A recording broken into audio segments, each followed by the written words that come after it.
Welcome to another episode of The Brand Called You, a podcast and podcast show that brings you leadership lessons, knowledge, experience, and wisdom from thousands of successful individuals from around the world.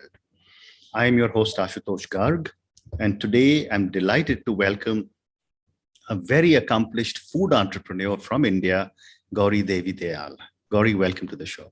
Thank you for having me. Thank you. Gauri is the founder and CEO of the Food Matters Group, and today we'll talk about her passion for food, and she's also a well-known podcaster. She will talk about her podcast as well.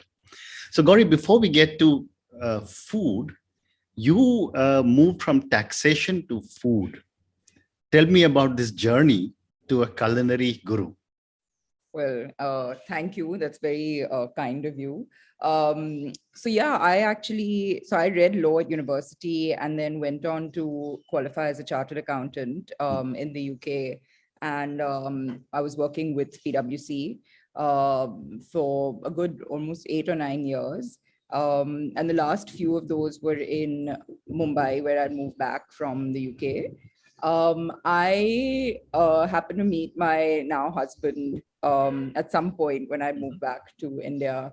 And, he always had this dream of opening a restaurant. I put it down to a midlife crisis that I thought would pass soon enough, but it didn't. And I was just dabbling and helping out, giving my suggestions. Had no intention of making a full move from accounting to restauranting. But, I found myself getting more and more sucked into it. And, we both love food. I can't cook to save my life. So it didn't exactly make sense for me to go into restauranting. But I just found myself getting more and more involved in it. And at some point, I decided that, hey, if I don't do this now, then never. So I said I'll take a year off from my sort of tax life and give it a shot. And now I'm in the 12th year of business. So and as they say, the rest is history, is it? Yes. Wonderful. So let's talk about the Food Matters Group. You said your husband wanted to start a restaurant, but it seems to have evolved into something much bigger. Tell me about all the things that you are doing in the Food Matters Group. So, we started with one restaurant called The Table, which is in Mumbai in 2011. And like I said, it's one of those businesses that firstly, I'm sure like any business, but definitely this one, it's 24/7. You really have to love every second of it to withstand all the ups and downs that this industry brings. And I think that, I guess we found our calling and we both love what we do. And it just led, from one restaurant to another. We actually didn't take the conventional route of expansion, going, from just opening restaurants after restaurants. So after we opened our first restaurant, we actually opened a culinary event space about 3 years later, called Magazine Street Kitchen. And where we invite, so it was a reverse of a restaurant where 80% of the space was dedicated to a kitchen and only 20% was dining, right? And you never do that in a restaurant because real estate is so expensive. Whereas this, we kind of flipped the idea on its head and opened a space which was all about the chefs, the kitchen, the process of cooking rather than just about eating. And and it sort of, it's a space that lends itself to cooking workshops and guest chefs who come and, do, their thing. So we do all sorts of things there. And so that was something that was a big risk, honestly, but I think it's paid off. It was the first of its kind. And I think that's what's driven us, honestly, Ashutosh, throughout our journey with the Food Matters Group is doing slightly more unconventional and challenging things and kind of, I don't want to go as far as saying pioneering, but like, doing things that weren't in the city. And a lot of what we've done, so the couple of the other ventures that we launched were offshoots of The Table. where, we knew we were baking our own breads, etc., for the restaurant. So we decided to make that into a full-fledged business. Mm-hmm. And, we launched a bakery brand called Max Street Bread Co. So that was our third venture.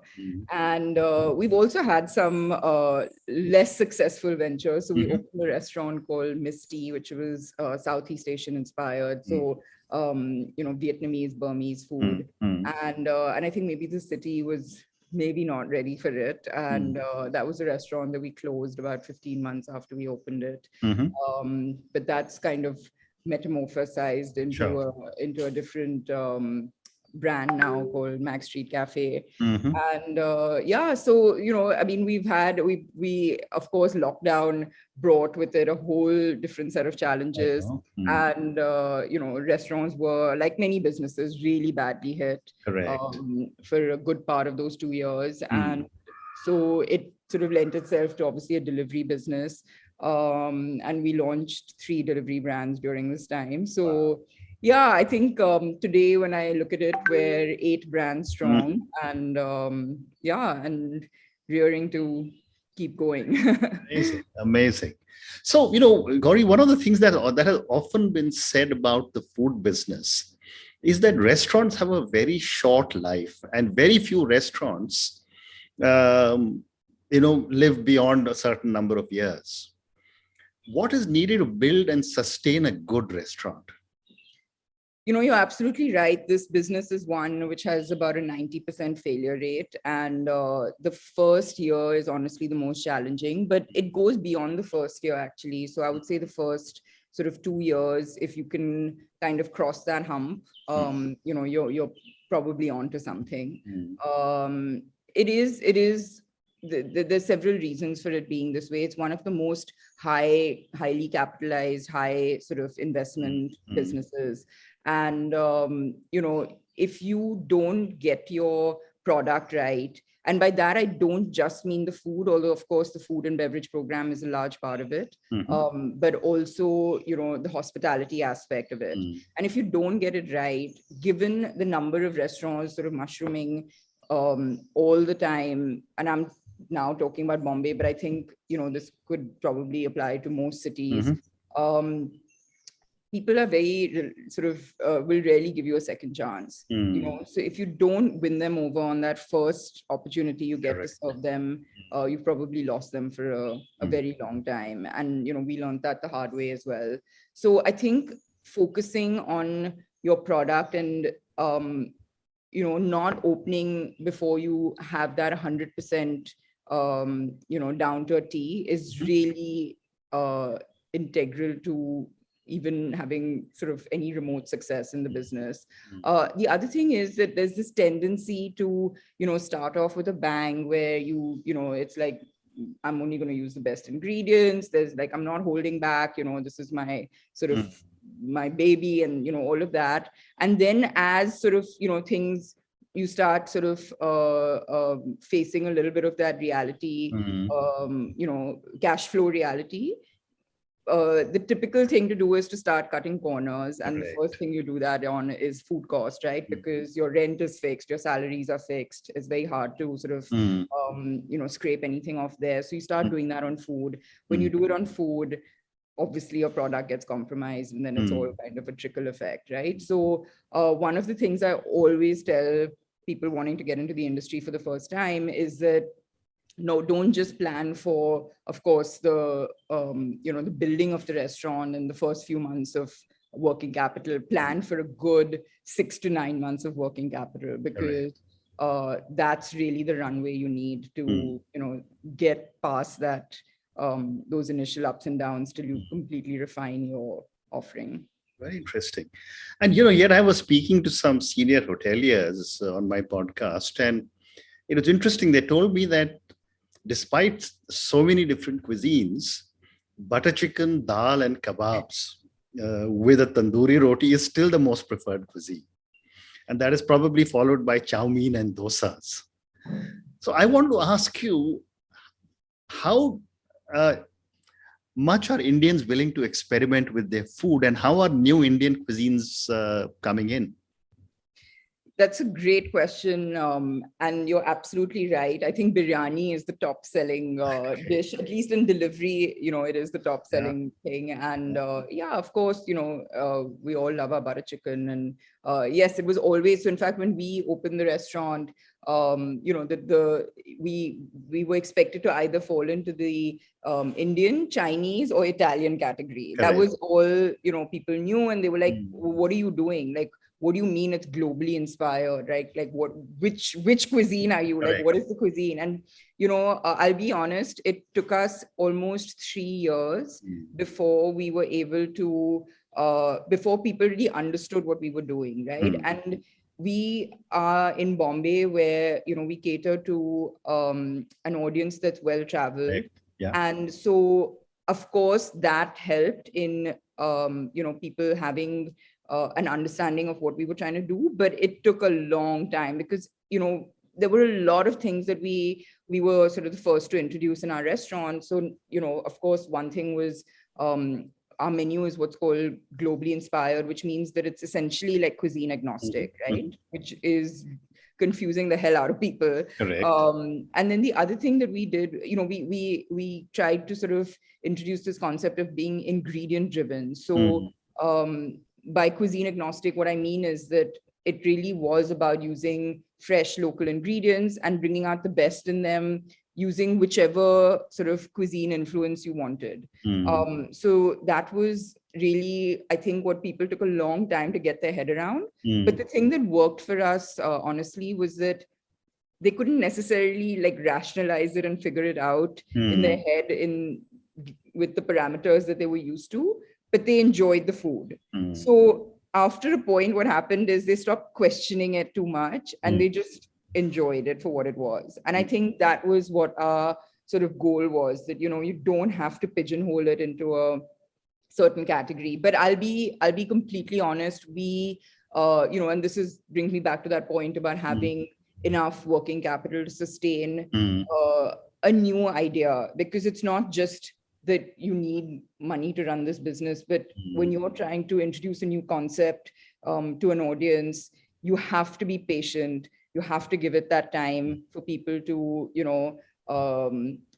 try it out, to sort of experiment, as you said, right? So that takes time, and time means money in this Mm. business. So but I think, yeah, it paid off eventually. And like I said, if you have a good product and you really believe in it Mm. and you don't compromise, more importantly, um you know uh hopefully things Amazing. will work out in your favor. Amazing. And yet I have to ask you this other question, which is, I've tried out these superstar Michelin chefs who have been experimenting with Indian food and created this, what I call sampler dishes, 18, 24, 12, whatever. Horrendously expensive. Uh, very tasty when you go there for a first time. But like any business, the most important thing is repeat purchase. I have never felt the urge to go back and try out any of these anywhere in the world. I wanted to ask you, how important is repeat purchase and therefore a more standard cuisine for the average Indian palate? Really, again, very interesting. And I think it depends. I don't want to sort of generalize. I think it depends on the city you're in. Yeah. So for example, in Bombay, where you don't have 365-day tourist traffic, right? You're not a place where it's not a destination, it's not a culinary destination in terms of at least international cuisines, right? In that case, you have to be someone that appeals to the local business, because the local business is what's going to keep you going.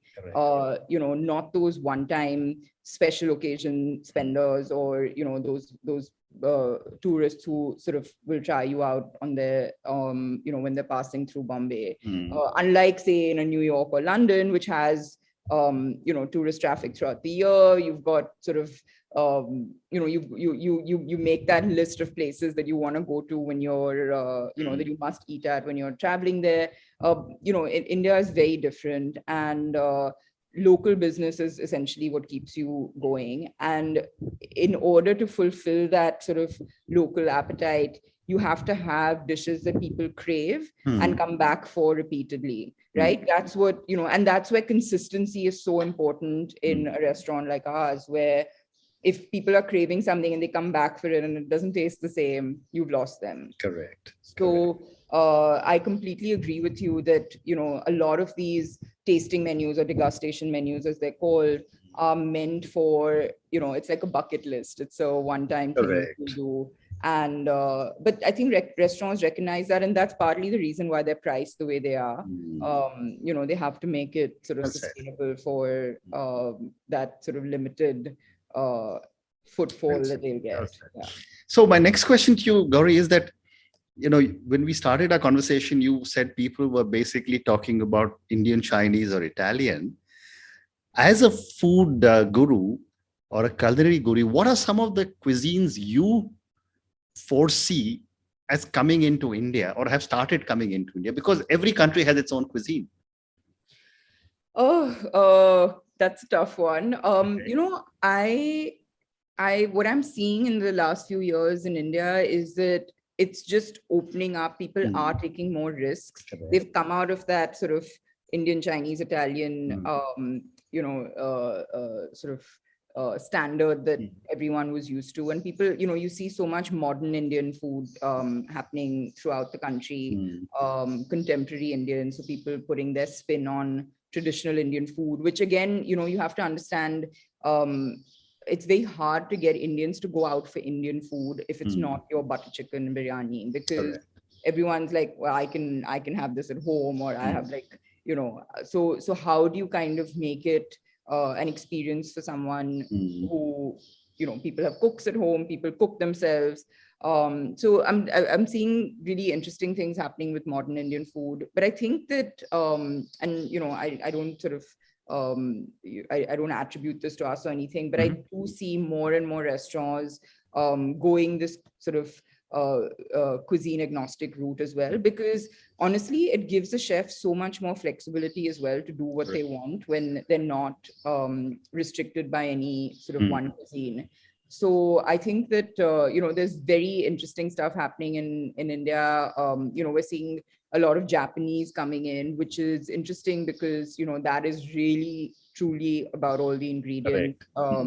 And that can be a bit of a challenge sometimes in India when you're sort of dependent on imported ingredients, but we are seeing that happen. So I think it's incredibly interesting times for the F&B industry in India right now. Like even our bakery, for example, like when we started it 6 years ago, I think we were one of the few bakeries doing like French vinoiserie and, sourdough and things for sourdough when nuts during lockdown. But there are so many bakeries opening, like, maybe on a smaller scale, but there's so much potential. So I think what's happened, Ashutosh, is that people have, there's more of a discerning palate now amongst people, and they want good quality, right? Whether it's in your breads, whether it's in your Chinese, whether it's in your, globally inspired, whatever it is, whether it's your modern Indian. So I think people are just looking for quality, and if you can deliver that, then, India is a great platform to be, working at right now. Fantastic. So, Gauri, I'm going to move to the next segment of our conversation about your podcast. You host several podcasts. I host only one, but I was amazed when I was reading about you. Tell me a little bit about your podcast and what was your motivation to start it? Several, as in I have three. So I have two which are going on right now. So the first one, and when I really caught this podcast bug, was in 2018. It's called the Colaba Cartel. And the restaurant that I mentioned earlier, which we actually closed 15 months later, called Misty. When we were thinking about how to sort of introduce this restaurant to the city, and not just okay, now we've opened and it's one more restaurant, new restaurant that's open in the city. I really wanted to figure out how to share. You always hear about a restaurant when it's complete and when it's open and you see the finished product, right? And you rarely find out about what actually goes into the making of a restaurant. The blood, sweat, tears, and then some that go into, creating this product. And I didn't sort of see anything out there about building a restaurant in a city like Bombay. So that's when the idea of so I was actually invited to be a guest on another podcast, and I was sitting, waiting to go on the show, and the producer sort of said, "Hey, what's happening? What are you guys working on now?" And we just got talking about this restaurant that we were working on, and we were like, let's do a show. So that's how the first one came about. And it basically is a limited series show which sort of tackles every aspect of opening a restaurant in each episode. And I love doing it. It was so much fun, and I got great feedback from listeners, and I think we were all surprised about the interest in it that we weren't expecting. And then sort of the producers were after me to do a second show, and I was like, I don't know, I'm not sure what to do it on. And then during lockdown, I was like, if I don't do this now, it'll never happen.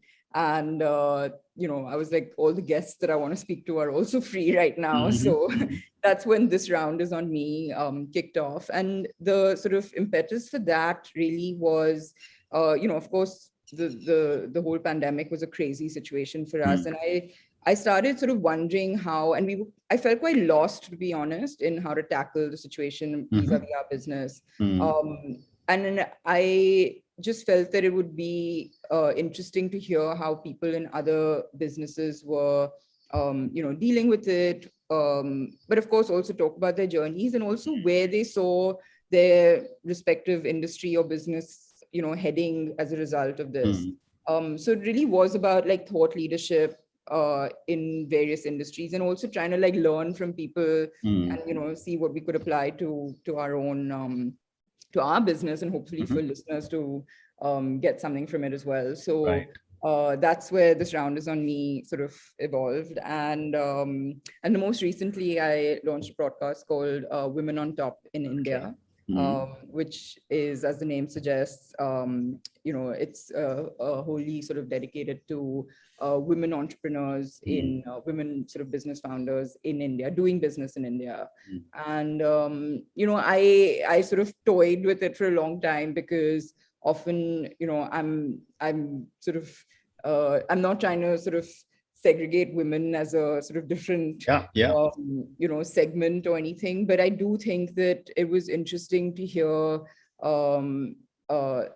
how like some of the sort of challenges they've been through, which are honestly unique to women, and especially in India, but in the last few years, there's been so much happening in the sort of female entrepreneur space that I was like, I don't think there's enough being, shared about this, and hopefully it inspires others to take that plunge. Well, so I'm going to certainly find all your 3 podcasts and listen to them, and I urge all our viewers and listeners to check them out also. So, Gauri, you have time for one more question, and this is for the many, many people who will listen to our conversation. Based on your journey as a manager turned entrepreneur, what would you say are 3 lessons you would want our viewers and listeners to take away from our conversation? There are lots, honestly. I think one, and a lot of this is sort of things I've learned the hard way over the years. But, of course, the first is that unlike when you're an employee, as a business owner, a leader, the buck stops with you. Absolutely. And I think that taking ownership of that is a big, it helps you kind of deal with a lot of the challenges that you will inevitably face in your business. And this is not about pointing blame or it's taking full responsibility for everything that happens under your in your shop, really. I think the second thing is that, again, it stems from the fact that there will be challenges when you sort of launch any business. It's not sort of restricted to F&B. You tend to take it very personally, right? It's your baby. Correct. It's something that you've built from scratch. And there will be criticism. There will be sort of feedback that isn't necessarily something that you want to hear. I think learning to sort of separate the emotion from the the practical so important to evolving and getting better at what you do. Being able to listen to it without taking it personally, as they say. Correct. I think is only going to help you get better. And finally, what I would say is, and this sort of stemmed from, I don't want to call it a failure, but the lesson that we learned from closing one of our restaurants is that often, the perceived sort of failure that you sort of attribute to yourself is not that. It's in your head. And the best thing, I honestly, and I say this with all the honesty possible, the best thing that happened to us was that, because we learned so much about what we shouldn't do or what we should do the next time round. It was one of the greatest sort of lessons of my my career as a restaurateur. And I think it's important to not let your business life consume your personal life, and for it to get to you and let it define you to a point where you can't move on from the inevitable sort of pitfalls that will come your way. So I think it's very important to take it in your stride and learn from it and keep going full steam ahead. What great advice, Gauri. And on that note, of the buck stops with us, with the entrepreneur, develop a thick skin. Thank you so much for speaking to me about the Food Matters Group.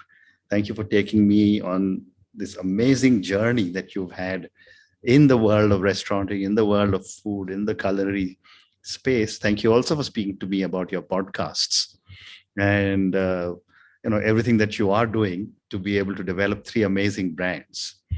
Thank you again, and good luck to you. Thank you so much for having me. Thank you.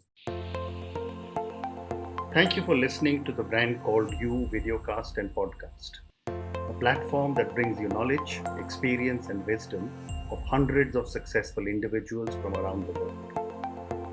Do visit our website www.tbcy.in to watch and listen to the stories of many more individuals. You can also follow us on YouTube, Facebook, Instagram, and Twitter. Just search for the Brand Called You.